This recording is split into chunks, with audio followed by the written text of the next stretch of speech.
le point dont il me revient, explorer l'espace de socialisation politique au Mali pour une approche mixte.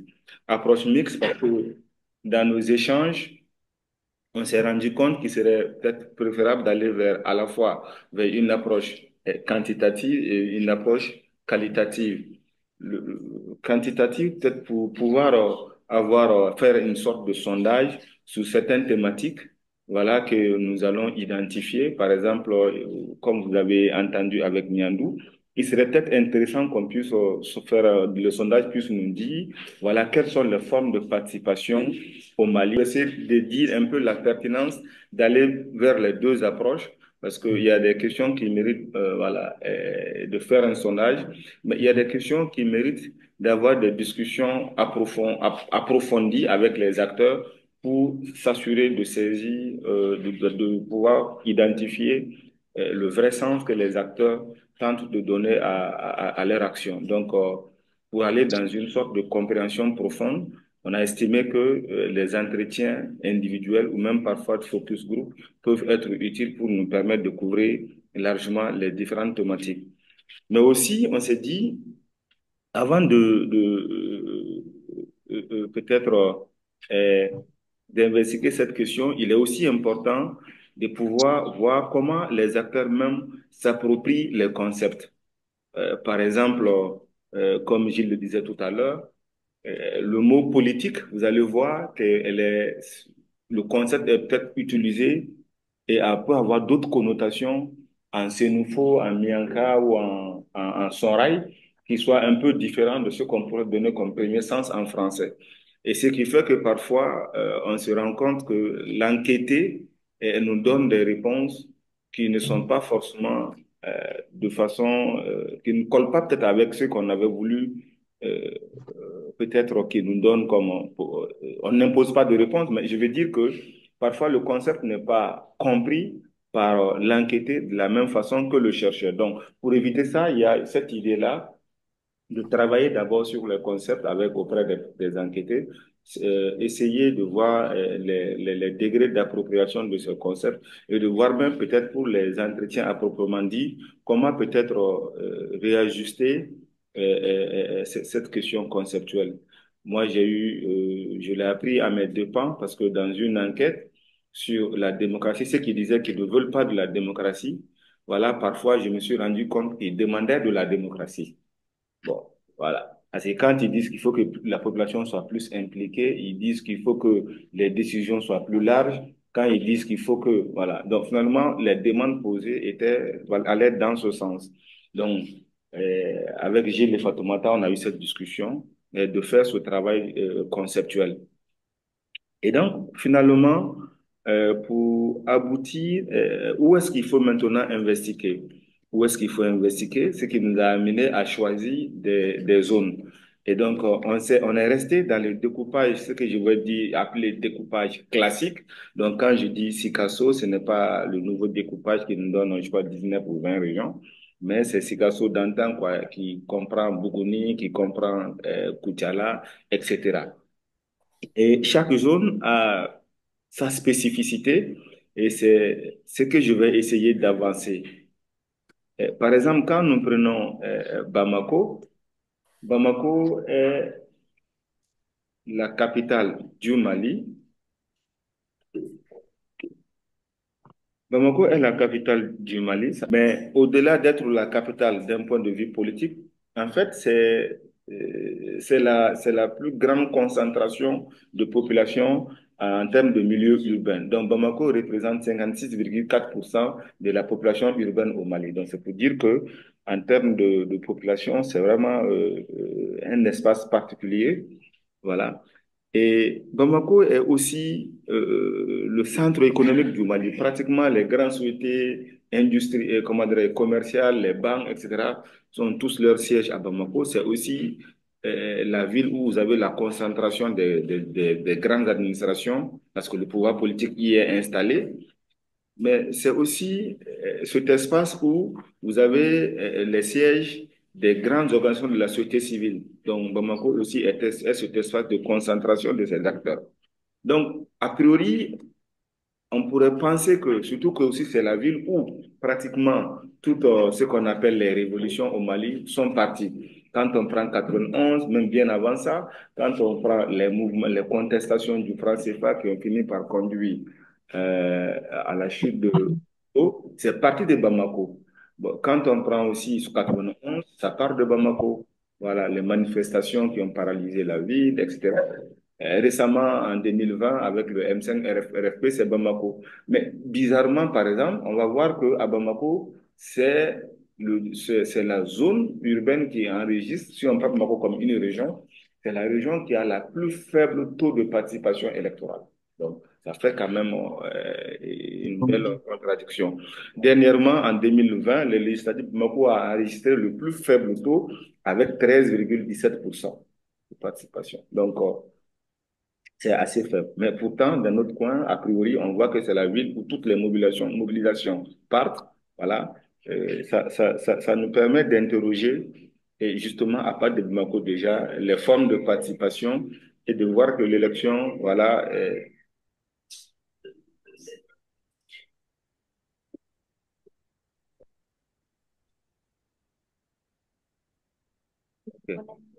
Oui. Donc, voilà, ça fait partie, ce sont ces éléments qui nous ont poussés à retenir Bamako comme un espace qui va nous permettre d'investiguer la question de la participation. Donc, Koulikoro, pourquoi Koulikoro? Koulikoro, c'est la deuxième zone que nous avons choisie. Koulikoro entoure Bamako. A priori, on se rend compte qu'il y a beaucoup de similitudes. Parce que du point de vue de participation, oui, parce que c'est le deuxième espace qui enregistre aussi un très faible taux de participation, mais qui aussi semble être un espace de concentration des acteurs politiques de premier ordre. Koulikoro, par exemple, a enregistré 33,48% lors des dernières législatives de 2020. Mais en même temps, Koulikoro, c'est la deuxième plus grande région administrative derrière Taoudéni. Donc, c'est après Bamako, c'est de cette région-là qu'on retrouve la concentration des OSC, des partis politiques, etc. Donc, on nous a semblé, voilà, de prendre utile d'observer les thématiques de la recherche dans cet espace. Troisième zone, c'est Sikasso. Alors, Sikasso a cette particularité d'être la première population électorale au Mali. C'est-à-dire que si on prend le nombre d'électeurs et qu'on les répartit par région, donc c'est à Sikasso que vous avez le plus d'électeurs. Et généralement, c'est pourquoi la plupart des partis politiques font tout pour remporter les élections à Sikasso. Si vous avez Sikasso et Ségou, Ségou, c'est la deuxième population. Donc, si vous gagnez Sikasso et Ségou lors des élections présidentielles, vous êtes quasiment élu au Mali, quoi. Voilà. Et historiquement, Sikasso, c'est d'un point de vue de participation, pas seulement électorale, est une référence parce que, vous savez, l'un des acteurs majeurs, quand les élections ont commencé, quand en 1946, on a autorisé les colonies à avoir des représentants au Parlement en France, et Modibo Keïta avait été voilà, affecté de Bamako à Sikasso comme enseignant et il a eu un grand rôle dans l'organisation des populations pour qu'ils participent de façon générale à la vie de la nation. Et donc, c'est resté quelque chose de suffisamment construit. Sikasso est resté un grand fief du parti USRDA. Et depuis ces temps-là, Sikasso a toujours eu une grande participation politique, pas seulement élection, mais toutes les questions politiques. Ça peut même paraître bizarre pour beaucoup. 2020, la première contestation des Ouais. résultats, ce n'est pas Bamako, ce n'est pas Kati comme ce que les gens ont tenté de faire croire, mais c'était Sikasso, passé à Sikasso, que la forçate a tiré sur un militant. Ouais. Et tout est parti de là. Et cette constatation s'est rapidement élargie parce qu'elle a été portée par les cadres de Sikasso à Bamako, dont indirectement j'ai eu aux premières heures à être au vent et à être impliqué un peu dans ça. Mais globalement, c'est pour dire que Sikasso, voilà, nous a paru aussi une région importante à retenir euh, dans le cadre de cette étude. Pour en venir à Tombouctou, qui reste ma région préférée du Mali pour d'autres raisons, Fatoumata, là, je ne vais pas te le dire. Tombouctou, pourquoi Tombouctou? Je crois que Nyandou l'a déjà touché un peu. Tombouctou a une histoire un peu particulière parce qu'elle a tout le temps été cette région un peu carrefour entre le nord et le sud, entre des populations sonraï, des Tamashek Touareg arabes et Bambana du sud, etc. Mais aussi le centre religieux du Mali. Donc, Tombouctou a toujours eu une grande influence en termes d'organisation de la population, en termes de participation. Et c'est une des régions aussi où on enregistre les plus forts taux de participation électorale. Et a priori, ça semble être aussi l'un des espaces les plus organisés d'un point de vue social. Donc, ça veut dire que la mobilisation, la participation des populations au vivre ensemble a une certaine historicité dans cette zone-là. Donc, vous voyez, et Tombouctou aussi, vous voyez, à cette particularité d'avoir plusieurs ethnies, voilà, qui cohabitent pendant, je dirais peut-être si je ne me trompe pas, en tout cas peut-être le millénaire, parce que Tombouctou est aussi au cœur de l'empire Songhai et aussi l'empire du Ghana. Voilà, bon, je suis pas historien aussi, ça aussi, il est bon que je le précise, donc je peux bien me tromper. Donc, il nous a paru aussi important de retenir Tombouctou et de voir comment ces questions de participation sont pensées et sont mises en œuvre, se pratiquent dans cette région. Voilà un peu globalement les 5 régions que nous avons retenues. Et je vois que Nyandou nous a déjà suggéré aussi un sixième terrain qui pourrait être la Côte d'Ivoire, qui est un espace aussi de concentration de la population malienne en dehors de ses propres frontières, notamment le territoire malien. Je vous remercie. Merci, merci beaucoup, Abdoul. Merci d'avoir fait l'effort de replacer ces communications, ces deux communications dans la construction d'un projet. C'était important de le dire et puis de dire aussi dans quel contexte ça a été fait.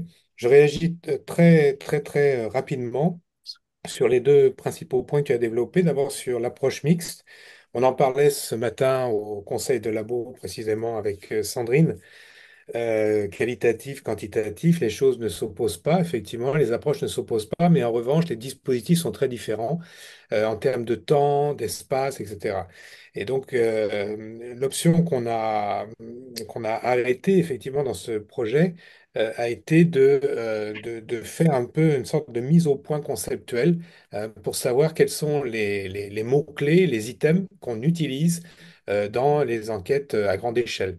Je sais que les statisticiens et les économistes le font, mais peut-être que en mobilisant l'ethnographie de terrain, on est susceptible peut-être je sais pas, en tout cas d'aller un petit peu plus en profondeur dans les représentations linguistiques, etc. Bon, ce dont on sait faire habituellement. Donc c'est pour nous une phase importante qui pourra ensuite faire l'objet d'un travail plus systématique à plus grande échelle en termes d'espace. Voilà. Alors ensuite, sur les taux de participation que tu as retenus hein, sur 2020. Je pense que les chiffres posent question par leur amplitude, hein, Mhm. c'est-à-dire de 13,1% donc pour le district de Bamako à 63% pour le district de Gao. Euh, une telle amplitude pose question même sur l'authenticité des chiffres. Même si elles ont été validées par la Cour constitutionnelle. Hein, oui. Euh, on est dans une période très particulière pour les élections de 2020, on le sait, un contexte d'illégitimité forte, où il s'agit en plus de dire que tout va bien, peut-être dans le Nord, ou tout va mieux en tout cas, et que vous voyez d'ailleurs, il y a une participation citoyenne. Donc tout ça peut être aussi questionné. Et là, encore une fois, on a un indice une bizarrerie, quoi. Voilà. sur une extrême modestie de la participation, alors que, comme tu l'as souligné, une forte mobilisation à Bamako, mais une extrême faiblesse de participation. Et à Gao, on n'a pas entendu que le M5 était très virulent. Et pourtant, on a une super participation. Donc, voilà, tout ça doit être... et c'est ce qui annonce justement que ce projet va être passionnant à faire parce qu'on va pouvoir revenir quand même sur des affirmations chiffrées, des statistiques chiffrées, à travers justement les incohérences que ces chiffres peuvent venir et qu'on va corréler aussi aux études terrain, aux études de représentation sociale telles qu'elles sont véhiculées dans les discours notamment dans les termes vernaculaires ou dans les récits vernaculaires. Voilà. Et puis j'ajoute que le terrain externe, mais à la fois externe et interne, c'est-à-dire la Côte d'Ivoire, qui est quand même tout à fait intéressant, ce sera une sorte de contrepoint en quelque sorte, mais un contrepoint proche. Et je pense que, bon, on a l'habitude de dire que Bouaké est la deuxième ville du Mali. Voilà, donc il y a une fluidité, évidemment, et une construction de la citoyenneté ou de la politique malienne aussi à l'extérieur. Et ça, c'est intéressant. Et c'est pas seulement les Maliens de l'extérieur en France, aux États-Unis, au Canada ou je ne sais pas quoi. C'est aussi, et d'abord en Afrique. Il y a Nyandou est là pour confirmer, 75%, 78% des migrants africains migrent en Afrique. Hum. La parole est à la salle. Jean-Paul, tu voulais intervenir tout à l'heure, je crois. Oui, enfin, c'était une idée qui m'était venue comme ça, puisqu'il s'agissait d'un projet, et donc c'est ouvert aux idées en principe. Et il me semble que dans l'avènement de ce que nous, en Europe, on a appelé la démocratie, en même temps la prétendant à vocation universelle, elle s'opposait à un principe de filiation. Or, et d'où la violence de la Révolution française, où il s'agissait de casser l'héritage et la filiation avec la férocité qu'on connaît. Et donc, bon, en Afrique, la filiation, ça compte beaucoup aussi. Donc, je me demandais si ce n'était pas une direction de recherche d'essayer de voir comment on se fabrique, comment on produit des candidats, comment on produit des personnages politiques ou politiques, y compris au sens de représentants de collectifs, même s'il ne s'agit pas de partis, mais par exemple les associations religieuses, etc. Donc, comment se passe concrètement par rapport à des filiations, des lignées, etc., la production de personnages politiques, de personnages publics. Merci. Ça, c'est intéressant. Autre question en ligne ou dans la salle? Oui, il y a une main levée. C'est qui? Ici dans la salle, oui. Issouf Koulibaly. Youssouf Koulibaly. Bonjour à tout le monde. Merci à vous, professeur, pour la présentation. J'ai une petite question par rapport aux localités choisies. Et peut-être faire une suggestion de voir s'il y a la possibilité d'intégrer la région des Cailles à ces localités-là. On voit que la région des Cailles est absente et la région des Cailles qui se démarque un peu par la mobilité qui existe et aussi par le fait que comment est-ce que la population qui est en immigration participe aux activités politiques, aux activités citoyennes à partir de leur région voilà, de réception. Et comment est-ce que ces populations parviennent à participer ou même parviennent à influencer les décisions qui viennent de Bamako. Voilà, on voit parfois des populations qui résistent à des décisions qui viennent de Bamako avec l'appui de la diaspora. Voilà, est-ce que s'il y a possibilité d'intégrer, n'est-ce pas, la région de Caille, et si possible, est-ce que la région de Caille ne prend pas en compte voilà, les suggestions qui ont été soulevées par Nyandou, du fait que Caille, la Côte d'Ivoire, regorge la plus grande majorité de la population voilà, malienne voilà, qui s'est déplacée. Est-ce que Caille ne prend plus ou moins pas en compte cet aspect-là? Voilà, c'est un peu cette suggestion que j'avais à faire par rapport au localité. Merci Youssouf. C'est Ali. Ali, vas-y. Donc, merci, professeur, pour votre présentation. Donc, je pense qu'il va être marqué sur ma langue, mais néanmoins, je vais essayer de les deux. Donc, tout d'abord, Au niveau des projets d'abord, parce que moi aussi, j'ai eu à travailler dans pas mal de projets dans ce domaine, dans ce sens, parce que j'ai eu même à travailler dans les sujets sur femmes et élections, dans le centre de Bali, à terme, on travaille sur les programmes qui reviennent de parler tout de suite.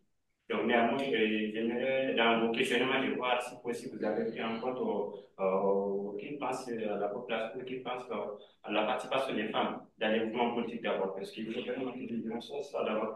Pourquoi? Qu'est-ce que la population pense dans les différentes localités que vous avez soulignées? Qu'est-ce qu'ils pensent de la participation des femmes au mouvement politique? Donc, et qui peut être l'apport même de leur participation? Donc, je pense qu'avec ce questionnement, si nous parvenons à avoir des réponses par rapport à ça, on pourra beaucoup avancer dans ces domaines. Merci. Merci, merci Ali. Campo, Aïssata? Oui, je n'ai pas terminé, s'il vous plaît. Ah, tu n'as pas fait. Ah bon. Ali Diallo. Je vais expliquer le pays, moi, je pense que pourquoi pas remplacer Toulouse par la région des Cailles. Parce que si on essaie de voir, Toulouse aussi a beaucoup d'histoires bien, bien sûr, il a beaucoup d'histoires, mais si on essaie de voir des référendums des 92 ans de jour, c'est que moi j'ai remarqué en 92, Toulouse a eu plus de participation, avec 45 briques, 66% de participation. Ça, c'est le référendum en 92. Si on essaie de comparer avec les autres régions, Toulouse a eu plus de participation. Donc ça aussi, on ne sait pas, c'est dit à quoi, est-ce que c'est dit que Kivu est plus proche de Bamako, pourquoi tout ça. Mais c'est que c'est quand même, je pense que Kouloulou, Bamako, c'est devenu vraiment très proche. Et les caractéristiques aussi, si on essaie de voir, pas si grande différence entre Kouloulou et Bamako. Si on peut enlever Kouloulou même, par exemple, à Caï, je pense que c'est bien, parce qu'à Caï, il y a vraiment, il a souligné beaucoup de caractéristiques là-bas. Il y a surtout la mobilité dans la région de Caï. Il y a beaucoup de choses qui prennent encore pour tirer en étant dans les champions. Alors, merci, Monsieur Diallo. On continue. Il y a encore une main ici. Est-ce que je peux réagir sur ça Aïssata? pour ne pas oublier parce qu'il n'a même pas écrit. Moi, je vais noter. Oui, après, je te laisse la parole pour les collègues en ligne. Bon, merci beaucoup, professeur, pour votre présentation. Moi, ma question, c'est de voir les espaces de socialisation politique, si est possible d'ajouter les avias. Les avias. Les avias, oui. Parce qu'il y a même des candidats qui quittent Bamako pour aller en Europe, pour leur investiture. Et le dernier candidat que le jury a soutenu, pour sa première fois aux élections, il était troisième. Donc, les contestations politiques aussi, vous avez parlé de Bamako, pour justifier le choix de Bamako. Mais la décision émane souvent aussi de l'Europe, parce que quand le shérif donne l'index, les adeptes sortent pour participer aux mobilisations politiques. Le pôle de mariage et de la famille, la contestation, le shérif même s'est déplacé avec sa délégation pour venir participer à la contestation politique. Donc, je pense qu'il y a un groupe d'affaires en dehors de Bamako qui participent indirectement aux contestations politiques à Bamako. C'était un peu ça ma contribution. Rappelez-moi le nom. Merci. Non, non, je voudrais. Si, une dernière question à Aïssatou Campo. Aïssata. Oui, bonjour à tout le monde. Merci aux présentateurs pour leur brillant exposé. Disons, moi, je n'ai pas de questions, j'ai juste une remarque à faire. Alors, moi, je pense que l'affaire participation électorale à Bamako par rapport aux régions du Nord, que je connais un tout petit peu, pourrait être liée à un autre facteur qui n'a pas été mentionné à mon avis. Généralement, il faut savoir que dans les villages ruraux, l'autorité locale a encore une certaine influence sur la population. Donc, il mobilise la population à voter, contrairement à Bamako. Et l'autre aspect, c'est aussi le retrait des cartes électorales, euh, qui, selon moi, est plus facile dans les régions, notamment au niveau communal qu'au niveau urbain. Voilà, merci.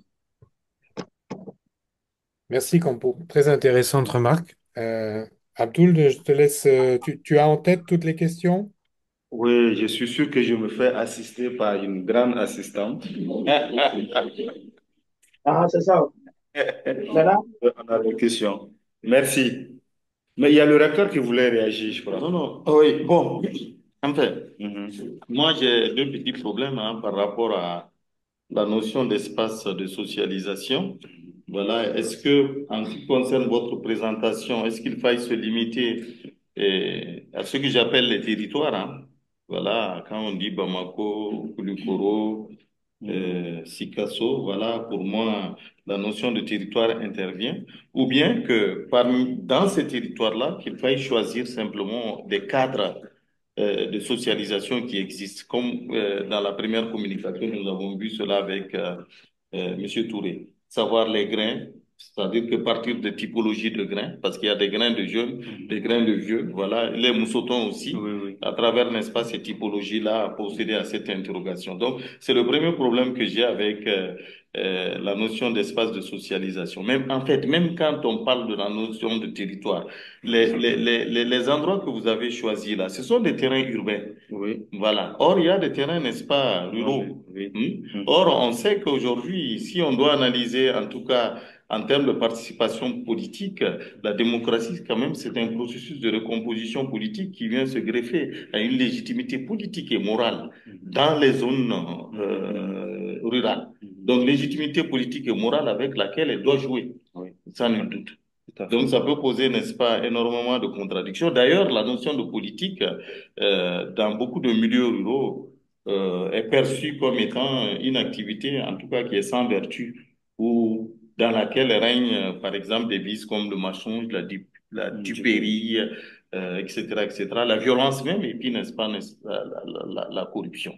Donc, il y a énormément, en tout cas, ce sont des interrogations que je me pose et qui vous invite aussi, n'est-ce pas, à voir, parce que quand on parle de socialisation aussi, c'est une intériorisation des normes et des valeurs d'un milieu précis. Mais quand on vient en milieu urbain, moi, je ne pense pas que on est dans des zones cosmopolites. Donc, c'est ce qui ne donne pas. En fait, on n'est pas dans cette homogénéisation. Ça me pose énormément, n'est-ce pas, de problèmes, quoi. Voilà. Donc, mais c'est à vous de voir. Comme je dis, c'est beaucoup plus une remarque que des questions que j'allais poser. Voilà. Peut-être que je vais commencer par là. Gilles, tu me permets? Oui, je t'en prie, bien sûr. Oui, je vais commencer par là. Peut-être que c'est manque de précision de ma part, parce que sinon, dans le projet, il est question, c'est-à-dire de l'observer, par exemple, comme dans des espaces comme les grains, les moussotons, etc. Et maintenant, de voir comment ces mêmes réalités se manifestent sur des territoires différents. OK. Et on a essayé de voir quels sont les territoires qui dégageaient de grandes particularités.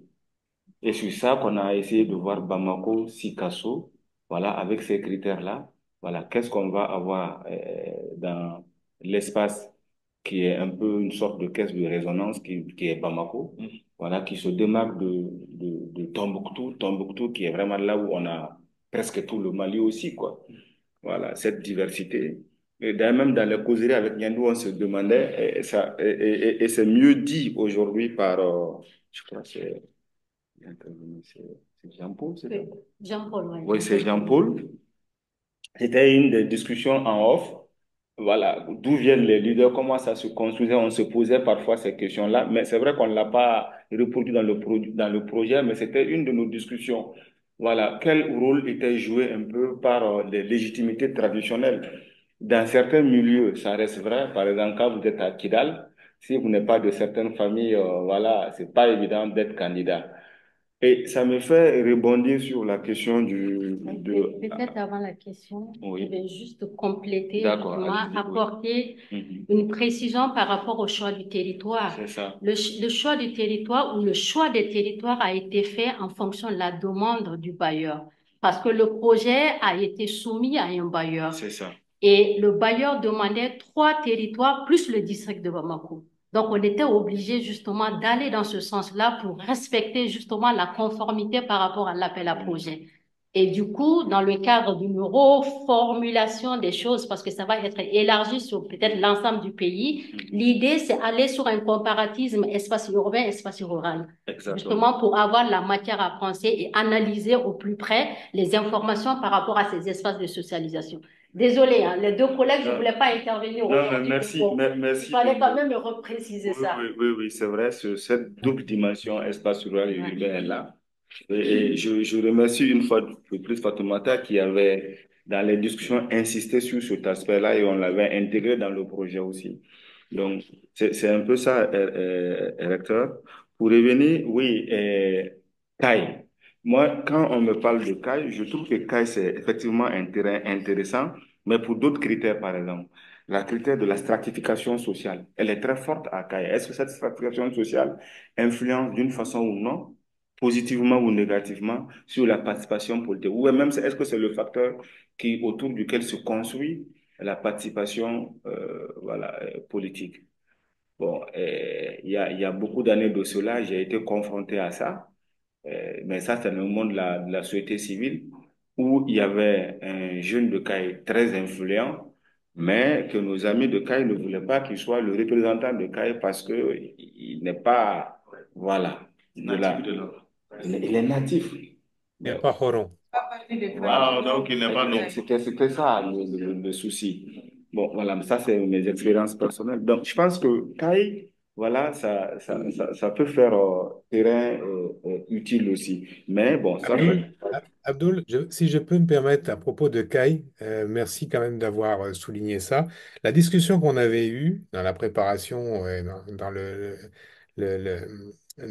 comment dire, le débriefing qu'on a eu ensuite sur ce projet, d'abord, CAI, c'est une région qui est ultra étudiée. Donc là, pour le coup, on peut encore continuer à étudier CAI, et il le faut, mais il y a une sorte de particularité, de spécificité en autodéveloppement, etc. Et beaucoup d'études sur la migration.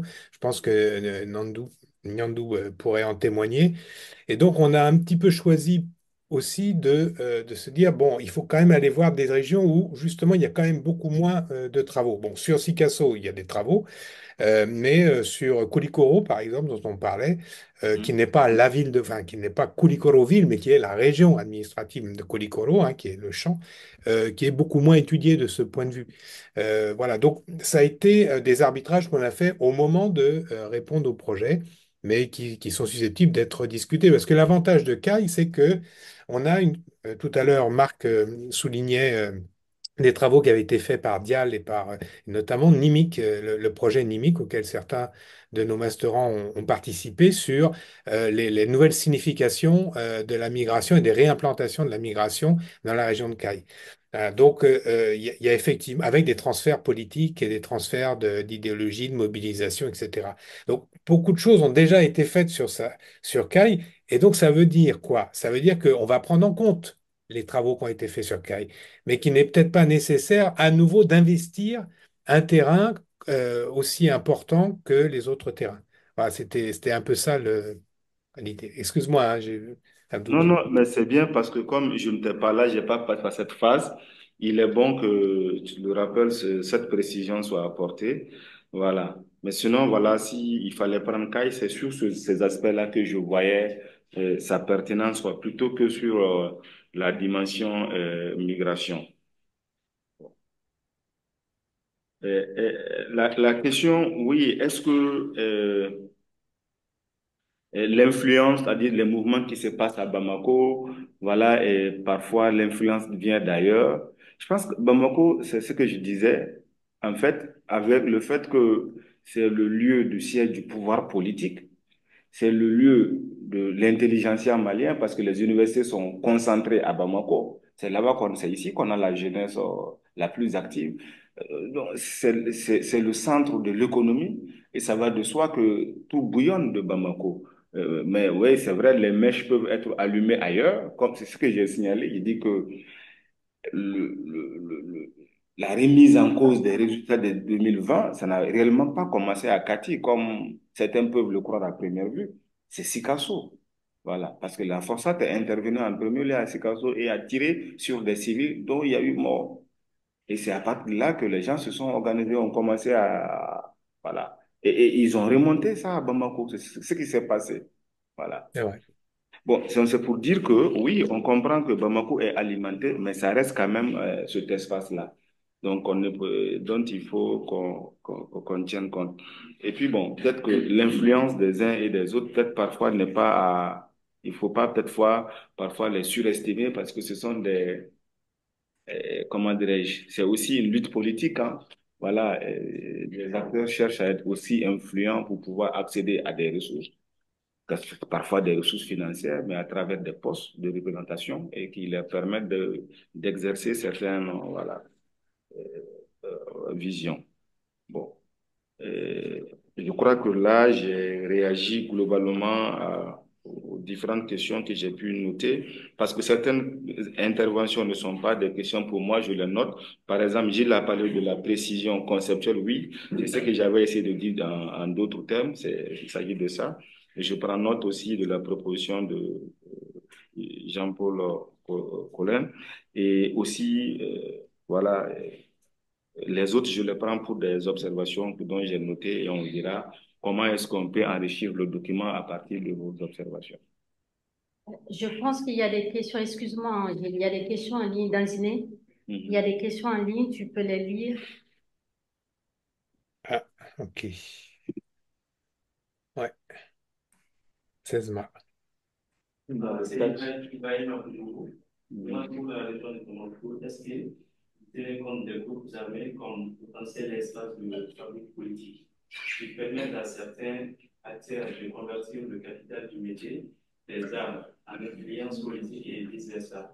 Évidemment. C'est là pour aller en partie dans le sens de question de Jean-Paul sur les profils parcours des acteurs politiques.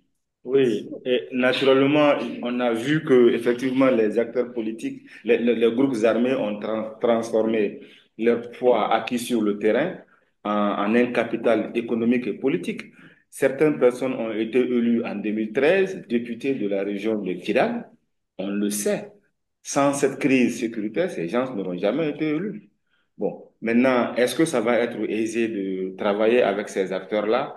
À l'état actuel, ce n'est pas évident, mais peut-être que si on a des acteurs bien introduits, voilà, qui peuvent nous permettre d'accéder à des acteurs, peut-être on pourrait l'envisager. Bon. Ou bien, voilà, on a Gilles avec nous, peut-être qu'il sait parfois comment cuisiner étant de loin. Non, mais il y a une question sous-jacente d'Ibrahima, parce que avant de... Tu as presque été en amont de sa question, mais en aval, ce sont les groupes armés comme mobilisation politique.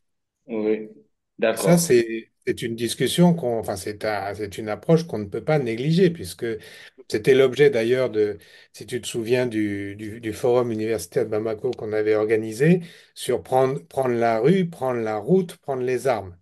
Tout à Voilà, fait. donc quelles sont les ressources de mobilisation politique et est-ce que on est dans une mobilisation politique ou autre chose?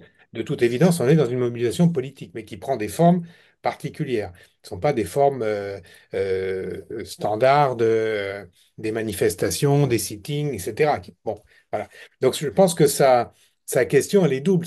Elle est aussi de prendre en compte la question des mobilisations politiques, l'analyse des modalités concrètes de la participation politique dans le contexte de crise. On ne peut pas ne pas regarder ce qui se passe de ce côté-là. Il y a quand même pas mal d'études qui sont faites quand la majorité du territoire, et notamment rural, est sous contrôle de ces groupes armés. Tout à fait. Gilles, ça, cet aspect est pertinent et désolé d'avoir sauté cette première dimension de sa question. Quand on disait de voir les formes de mobilisation, évidemment, ça, voilà, la voie des armes en fait partie, que ce soit dans les régions du nord ou du centre. On l'a vu aujourd'hui, et même ce qu'on appelle, certains appellent aujourd'hui les replis identitaires à travers ces associations, voilà, tant, dont je ne citerai pas de nom. Voilà, ça montre que, mais ce sont des mobilisations, voilà, parce que dès qu'il y a mobilisation, dès que des individus, voilà, entrent en sensibilisation pour s'organiser autour de causes communes, donc on est déjà dans une mobilisation. Évidemment, je le disais à un moment, qu'un sondage peut nous permettre d'identifier les formes de mobilisation, mais pouvoir faire peut-être même une sorte de classification. Comment de plus en plus on s'organise, comment de plus en plus, est-ce que c'est autour du religieux, est-ce que c'est autour parfois de l'âge, ou est-ce que c'est autour des territoires, voilà, ou est-ce que c'est autour de certains biens spécifiques, etc.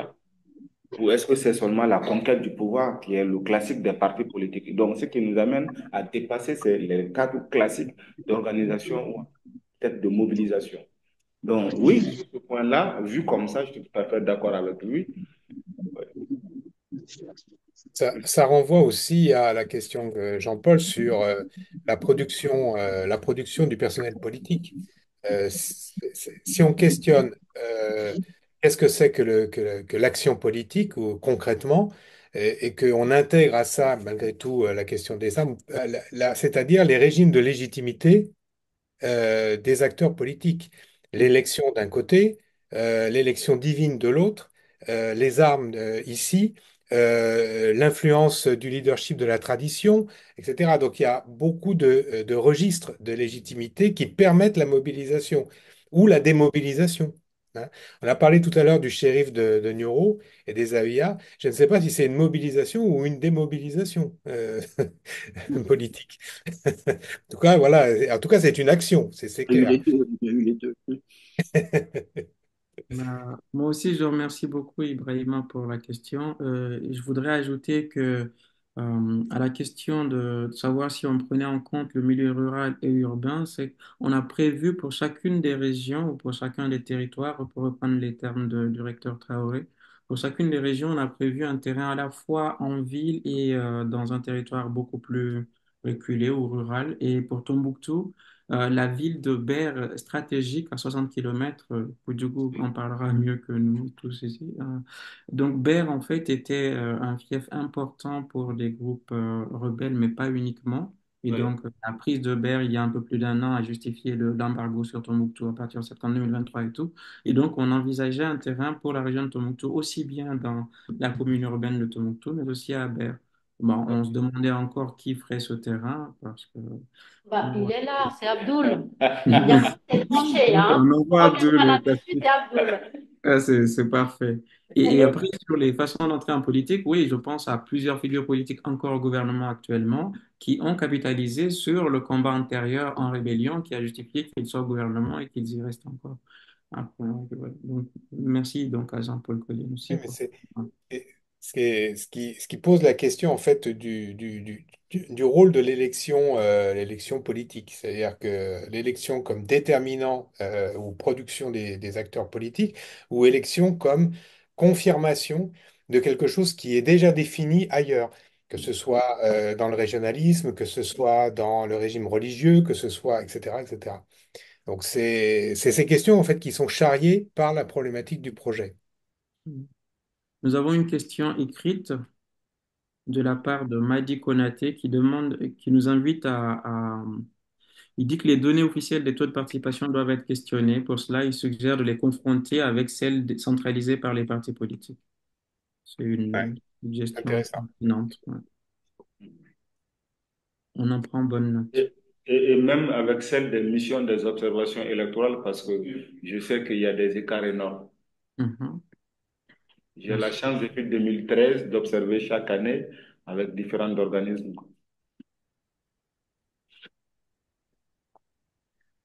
D'autres réflexions, d'autres interventions plus globales sur le projet et sur les deux interventions, les deux présentations? Non?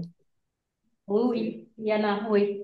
Juste une petite réflexion qui m'est venue tout de suite par rapport aux deux présentations. Il s'agit des rapports intergénérationnels dans cet espace-là. Est-ce que vous avez interrogé ces rapports-là? On est dans un contexte où aujourd'hui, on a beaucoup de groupes de vie traditionnels. Donc, quelle est leur place? Est-ce que cela a un impact par rapport à la participation des femmes, par rapport à la participation des jeunes, par exemple? Donc, la question de l'inclusion des femmes et les légitimités traditionnelles. Je ne sais pas s'il y a un rapport, mais ça peut être intéressant aussi d'inclure ces questions. Est-ce que vous avez entendu? Non, on a mal entendu parce que euh, mais tu parlais d'un aspect régional, c'est ça? Non, elle dit est-ce qu'on peut interroger le rapport générationnel, intergénérationnel, et Mhm. qu'il y a en fait au Mali de plus en plus de la place qui est faite aux légitimités traditionnelles et comment on voyait cela, comment tout cela impactait la participation de la femme et des jeunes. Mhm. D'accord. OK. OK. En fait, Mais peut-être c'est... un Oui. dernier élément, Gilles, avant de te laisser la parole. Je pense que Nyandou l'a précisé, qu'il n'est pas spécialiste du genre. Abdoul l'a dit également. C'est vrai que la question du genre, on était obligé de l'interroger dans ce projet-là parce que justement, c'était aussi une demande. Parce que on a répondu à un axe de cet appel à projet qui interrogeait justement la question du genre, c'est-à-dire la participation politique au prisme du genre.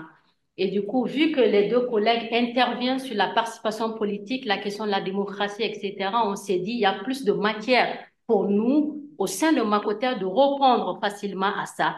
Donc, c'est pourquoi on s'est orienté sur ce axe-là. Il y avait d'autres axes sur la refondation de l'État, sur les services publics, etc. Mais on a jugé nécessaire à l'interne de le faire et de capitaliser justement les travaux sur le genre. C'est pourquoi Nyandou a cité le travail qu'on a fait dans le cadre du projet genre pour au moins mutualiser tout ce qu'on dispose en termes de savoir, de production de savoir pour le remobiliser dans le projet.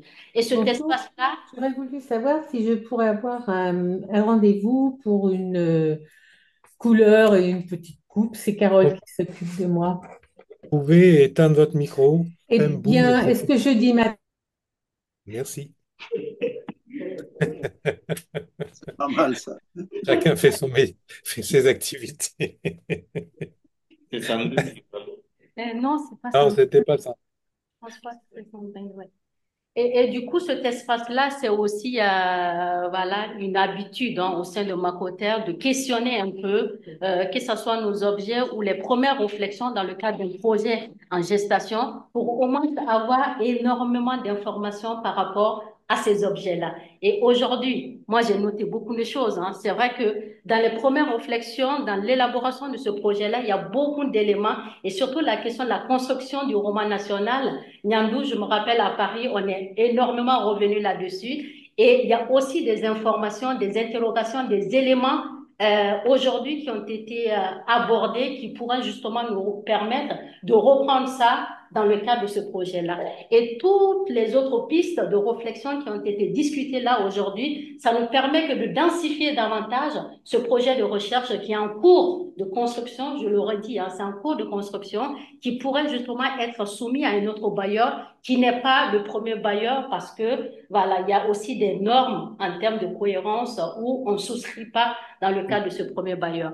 Je pense que, voilà, Gilles, je te redonne la parole, mais moi, je suis très contente de ce séminaire-là parce que ça remet en cause toutes les discussions qu'on a eues lors de l'élaboration de ce projet et qui ne fait pas, pardon, que de nous donner matière à réfléchir en termes de finalisation de ce projet. Ça ne remet pas en cause, ça enrichit au contraire. Ça Ça questionne. dépend du postulat. Alors, je Ça pense dépend. que ça enrichit. Et les régions, partons sur la logique Mais des régions. De toute façon, les régions, on va peut-être l'élargir c'est ou ça. abandonner des régions parce qu'on ne s'inscrit plus dans la logique initiale en termes de reprendre à l'appel à projet. C'est plus un enrichissement. Ok, bon. Restons dans la négation de la négation. Donc, c'est un enrichissement. Merci. Et, écoutez, merci. Voilà, ouais, je pense qu'on est arrivé à la fin de cette séance de séminaire qui était très riche. Je remercie vraiment Nyandou qui doit d'ailleurs vite s'absenter et Abdoul pour avoir joué le jeu de présenter un projet en cours d'élaboration et de l'avoir partagé, mutualisé. Je trouve que c'est un exercice extrêmement enrichissant qui est typique finalement d'un séminaire de recherche. Donc là, on est vraiment dans le cœur du métier.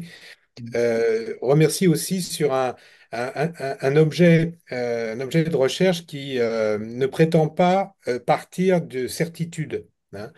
Chaque mot qui est dans ce titre sont des mots qui vont être examinés, creusés, interrogés.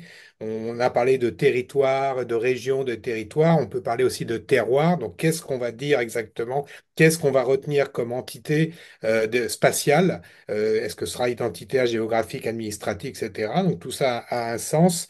L'identité nationale, c'est les identités ou l'identité nationale du roman national. Espace de socialisation et engagement citoyen. Ça aussi, ce sont des notions peut-être qu'on va élargir, hein. C'était l'intitulé initial. Passer de l'engagement citoyen à la mobilisation politique est peut-être pas tout à fait la même chose. On peut être citoyen sans faire de la politique, sans vraiment s'engager en politique. Enfin bon, donc tout ça est questionné et y compris en fait les termes du projet lui-même, hein, qu'on ne va pas laisser comme ça comme étant des termes de référence venus d'outre-tombe et qu'on doit absolument prendre en compte pour positiver. Oui, on va trouver qu'il y a des engagements citoyens. Oui, on va trouver que les femmes ont une place dans l'espace politique. Bon, on n'est pas parti sur cette certitude. On va examiner les choses, on va les relativiser, on va travailler sur des formes de comparatisme, et puis ensuite on va monter en généralité pour produire effectivement un type de savoir.